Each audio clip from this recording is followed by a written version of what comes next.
Assalamualaikum, selamat pagi. Selamat pagi Yang Amat Berhormat. Apa khabar, sihat semua?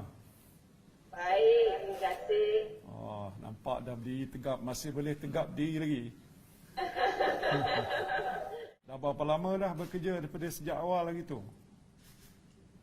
Sejak COVID-19 ni sejak 25 Januari sebagai pasukan barisan hadapan. Oh, sampai sekarang. Ya, sampai sekarang Yang Amat Kalau Berhormat. di hospital sana berapa orang yang terlibat? Doktor, jururawat dan lain-lain pegawai perubatan, ramai yang terlibat? Ramai Yang Amat Berhormat, ramai terlibat. Dari segi doktor, Dr. Yasmin, boleh nak bagi tahu? Good morning, Yang Berhormat Tan Sri. Saya Dr. Yasmin, pakar perubatan penyakit berjangkit. Yeah. I hope you don't mind if I speak a little bit of English in between. It's okay, it's alright. Yeah. So we have a huge group of doctors who are involved in the COVID team.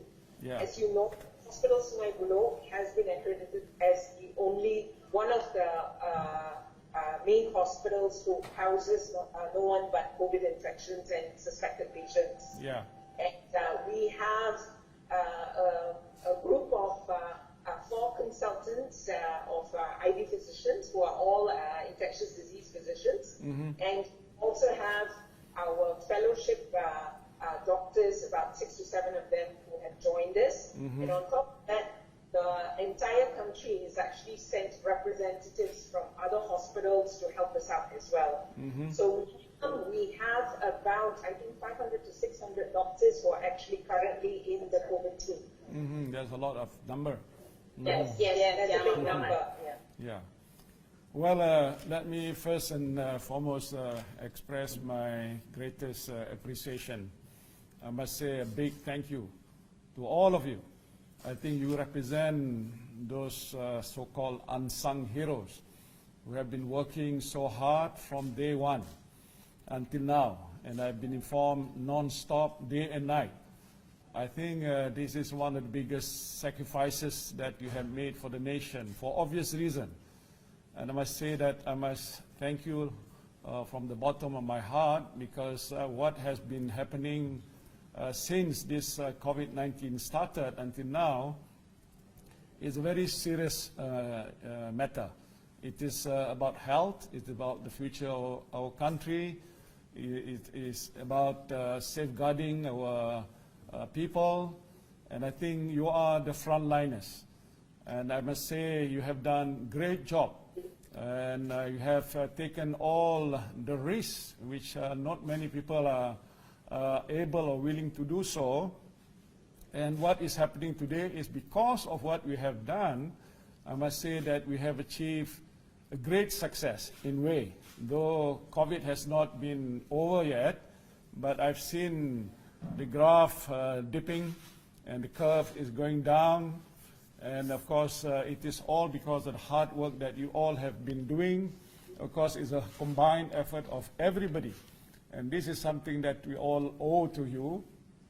And I must say that you are still in high spirit. That is something that is good, because I want you to be strong and able to face this challenge. It's not an easy task. We know how difficult it is, and we know there are a lot of issues that need to be addressed, but because of the teamwork that we all have put together, and especially you people in the front line, and I must also include other people outside there, the police, the armies, and all the volunteers have been going around in support of this move that we're taking to deal with this COVID-19. So I hope you still have that strong spirit. I know you must have not been back home for a number of days. And do you have your kids, your children, your husband, your wife? I can imagine how you feel. I mean, at the same time, I know you have been very strong in taking up this big challenge. And I must say again that a big thank you for what you have done. I just want to ask you whether you have enough of the PPEs, the masks, whatever all the needs that the hospital require to deal with the problem? Have you had enough? Yes, we do. We do have enough.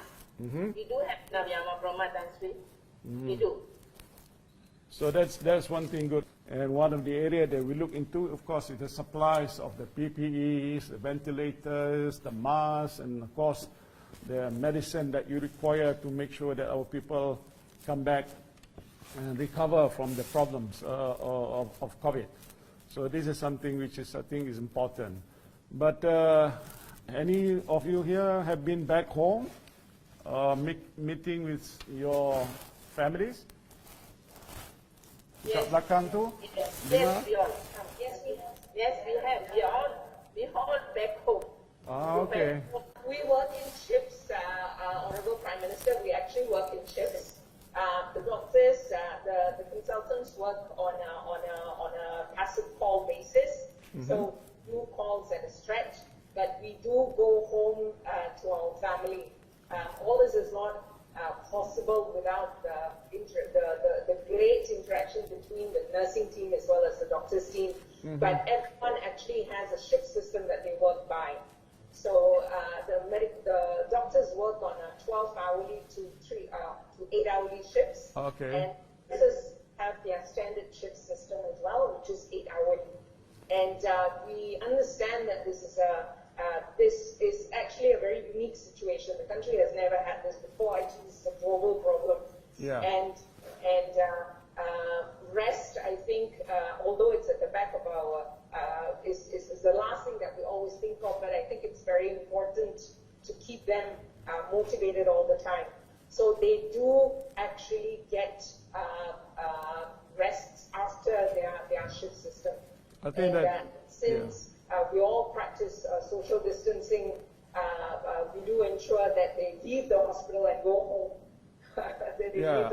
Well, I think that's nice to hear about that, and make sure you have good food, take a bit of break. I know it's hard work, but you have to take some time off to make sure that you always recover and you come back strong and healthy to continue with a good job.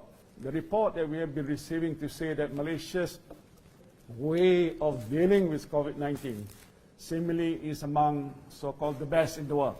So I have to say credit to all of you. They say it's among the best in the world.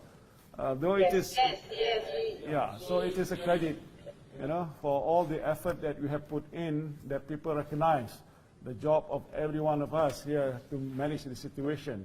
We have no experience. There's no SOP that we can use or refer to, because this is something which we did not expect. But the way that we have been handling it, either from the government side, of course, from the frontliners, people like you, is seemingly has been positive in sense of the outcome. The number of death cases that is happening in Malaysia is among the lowest in the world. All these are indication about the healthcare system that we have put in place, and of course, because of the work that you people have put in to make sure that we achieve what we want to achieve in terms of dealing this very serious issue of COVID-19. But I would like to just say once again that how I appreciated the work that you have put in, all the energies and effort that you have put in for the number of weeks you have been locked into the hospital, and of course, the hard work. And I must say, the sacrifice that you and your family, that you have done this for the purpose and the sake of the people is something which I admire. So I want to say once again, I'm very happy, but please do not stop and continue to do the good job that you've been doing. We all are praying for you. All Malaysians are praying for you. I pray for you all every day, and dua so that whatever Thank you so much. To make sure that you are healthy, you're not into that problem that others are facing. You come out winning this war, and of course, we can then go back to our normal life when the whole issues of COVID-19 is all over. So, thank you once again. Terima kasih banyak-banyak atas segala sumbangan dan pengorbanan tuan-tuan dan puan-puan semua. Terima kasih.